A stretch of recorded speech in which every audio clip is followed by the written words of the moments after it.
আমি তার পিছনে টাকা নিয়ে কেন বলবো? আমি কেন টাকা নিয়ে বলবো?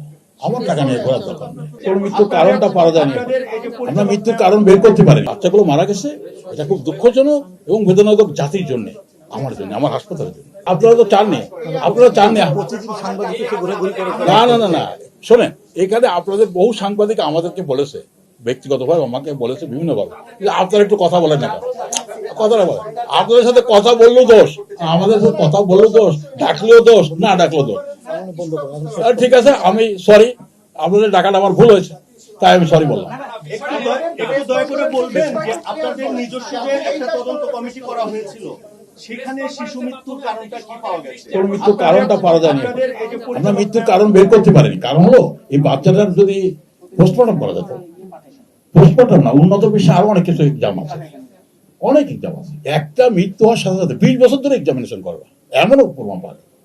একটা ফরেন্সিক মানে এক্সাম, অনেক অনেক ধরনের এক্সাম আছে। শুধু আমাদের দেশে শুধু পোস্টমর্টম হয়, আর বিদেশে অনেক কিছু হয়, সেটা খুব এক্সপেন্সিভ। কিন্তু ওরা কারণগুলো বের করবেই, কারণ এর একটা ডেথ, এত বাচ্চা মারা গেল হঠাৎ করে, এই ডেথটা এটা রাষ্ট্রীয় ব্যাপার, এটা রাষ্ট্রীয় ফরেন্সিকের ব্যাপার, ন্যাশনাল ফরেন্সিক ইস্যু। এই ফরেন্সিককে বের করতে, এবং এই জন্য যা করেছে খবর করবে।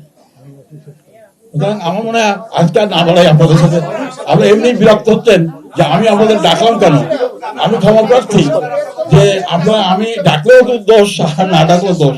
তো যাও, আপনাদেরকে যদি কষ্ট দিয়ে থাকি সরি, আমি ঠিক আছে। আপনাদেরকে আপডেট জানানোর জন্য আমি বলেছি যে আপনাদেরকে আপডেট করতে জানানোর জন্য যে আমাদের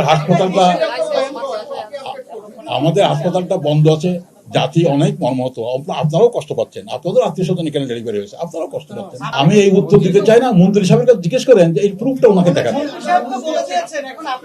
আমি এই কোনো উত্তর দেবো, মন্ত্রীকে প্রুফ করতে কত একটা লোক, আপনি আমার বিরুদ্ধে 10টা কথা বলতেই পারেন, বলতে পারেন না? আপনি 10টা কথা আমাকে বিরুদ্ধে বলতে পারেন। আপনাকে কেন ডাকছে, ওখানে আপনার রুমে ডেকে নিয়ে গেলাম, আর কথাটা আপনি কথা বলতেছেন আমার সাথে, নাকি 100 জন কথা বলতেন? আপনি যখন কথা বলেন আমাকে বলেন ভাই, বা আপনাকে ডাকলাম ভাই আমার রুমে একটু আসেন, কথা আপনাকে ডাকলাম, আপনি বাইরে এসে বলেন মোদী সাহেবের 1 লাখ টাকা দিচ্ছে আছে।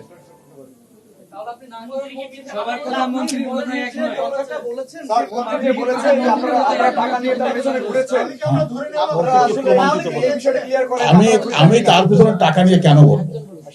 আমি কেন টাকা নিয়ে বলবো? আমার টাকা নিয়ে ঘোরার দরকার নেই।